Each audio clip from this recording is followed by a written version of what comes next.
Expliquez-moi comment ça se passe en ce moment dans le contexte sanitaire, qu'on connaît. Comment ça se passe pour les couples qui attendent, un enfant? Est-ce que les sages-femmes peuvent encore, travailler, intervenir, les accompagner?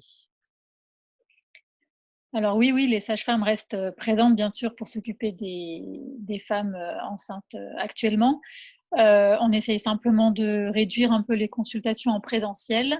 Donc on a maintenu des consultations lors des 3 échographies entre 11 et 14 semaines, 20-22 semaines et 33 semaines, au cours desquelles on essaye de faire à chaque fois une, consultation en plus de l'échographie. Les autres consultations se font par téléphone, en téléconsultation donc, et si besoin, si on estime nécessaire, à ce moment-là, c'est réévaluer s'il faut la faire en présentiel ou pas dans un deuxième temps. Voilà. Bien sûr que les femmes n'hésitent pas à nous appeler, à venir consulter. Tout a été réorganisé pour que l'accueil se fasse dans les meilleures conditions sanitaires. Comment ils vivent cette période-là? Parce que quand on attend un bébé dans ce contexte-là, il y a la problématique de pouvoir accompagner au moment de l'accouchement et les premiers jours en maternité. Est-ce que ces couples ont besoin d'être particulièrement rassurés, peut-être plus que d'habitude? Ah oui, complètement. C'est une période très anxiogène pour ces couples-là et pour ces femmes-là en particulier. D'autant plus que la plupart des consultations, j'ai oublié de préciser, se font, les femmes viennent toutes seules. On a interdit donc les accompagnants et c'est pour ça que donc la téléconsultation a été mise en place, pour les sages-femmes libérales et donc on garde toutes les consultations bien sûr non donc que j'ai citées, tout à l'heure en téléconsultation ainsi que la préparation à la naissance, l'entretien prénatal, le bilan prénatal, voilà pour pouvoir répondre à toute la demande et toute l'anxiété des patientes. Est-ce que pour les sages-femmes, c'est une période qui est difficile? Est-ce que vous pouvez travailler dans des bonnes conditions? Est-ce que vous avez été accompagnés, je pense, en termes de moyens de protection, les fameux masques et cetera? Alors les sages-femmes ont été un peu, oubliées, dans les dotations de matériel de protection. La DGS a décidé, que les sages-femmes seraient, dotées d'un masque chirurgical par jour. Alors on sait aujourd'hui que c'est, totalement insuffisant en termes de protection. Alors on a reçu, tout de même, l'aide en se démenant un petit peu, à droite à gauche du conseil régional, qui nous a dotés, de 18 masques chirurgicaux, 6 masques FFP2, du gel hydroalcoolique et des lingettes désinfectantes pour les sages-femmes libérales. Voilà. Donc, ça va être distribué là entre aujourd'hui et demain. Les sages-femmes libérales vont recevoir tout ce matériel-là. Le CNRS d'Annecy a aussi fourni des visières gracieusement pour toutes les sages-femmes libérales également. Alors, il nous manque aujourd'hui des charlottes et des surblouses. Donc, si des personnes peuvent nous aider dans ce sens-là, à nous fournir des surblouses ou des charlottes, voilà, n'hésite pas à nous solliciter par mail ou on est preneurs et ce serait le bienvenu. Les Voilà. femmes, et les couples que vous accompagnez, est-ce qu'ils sont inquiets de vous recevoir, notamment pour les visites à domicile et cetera? Non, les couples ne sont pas inquiets de nous recevoir à domicile puisqu'en sortie de maternité, ils ont reçu l'information, que des sages-femmes et ou des médecins d'ailleurs pourraient passer, les voir à domicile. Donc en lien avec le RP2S, le réseau périnatal des Deux-Savoie.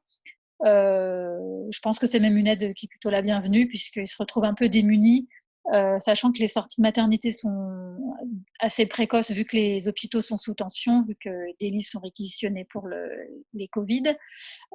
Du coup, les femmes se voient sorties de la maternité à 48 heures de vie du nouveau-né. Donc elles se retrouvent chez elles très précocement avec beaucoup de questions et donc je pense qu'on est plutôt les bienvenus.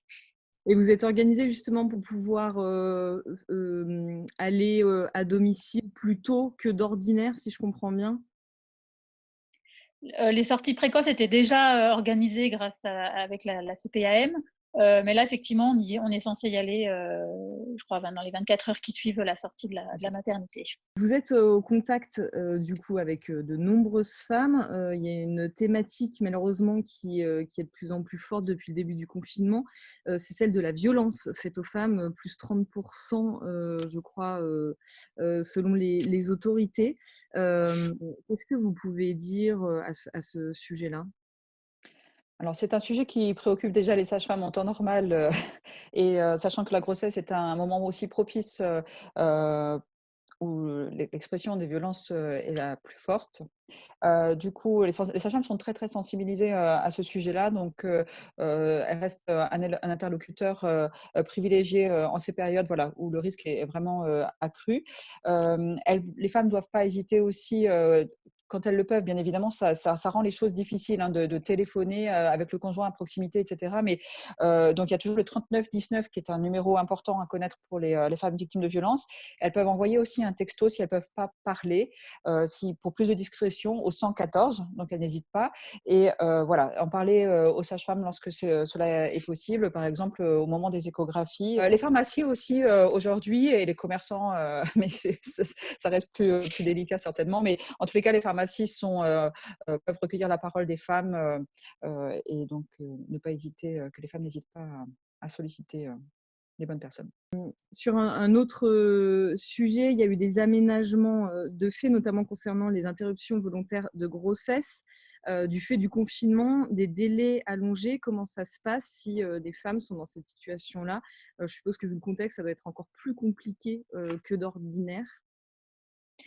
Les centres d'IVG restent, malgré tout ouverts aujourd'hui. Ça reste des situations d'urgence, donc l'accueil des femmes se fait.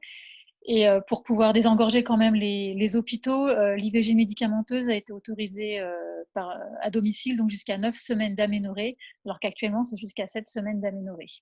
Donc vous avez, pareil, vous pourrez trouver une liste des sages-femmes ou médecins qui pratiquent ces IVG, je pense via le réseau RP2S ou sur les sites lors de la Pléra. Eh ben, on va noter tout ça alors. Merci beaucoup à toutes Voilà. les deux. Bah, merci à Merci. vous. Merci à Merci. vous.